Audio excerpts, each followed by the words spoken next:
For today's video nga natin mga boss, magpapalit tayo ng flooring at upuan ng ating multicab.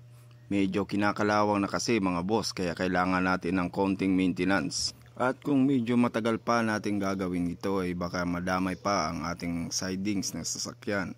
Kaya bago pa tayo mapagastos na malaki mga boss ay sinubukan na nga natin tong ayusin at palitan na lang ng panibago. First time kong gumawa nito mga boss, sana ay maging success ito. Medyo may kamahalan din kasi pag pinagawa ko to sa shop.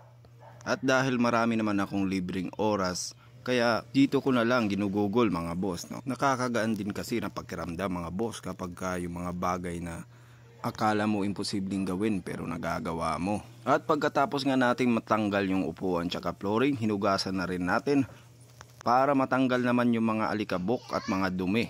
Saka natin tatanggal yan ng kalawang yan at pipinturahan natin. Marami pa tayong gagawin dito mga boss, kaya sana'y samahan nyo ako. Mag-comment na rin kayo mga boss at pakipindot na rin ng puso.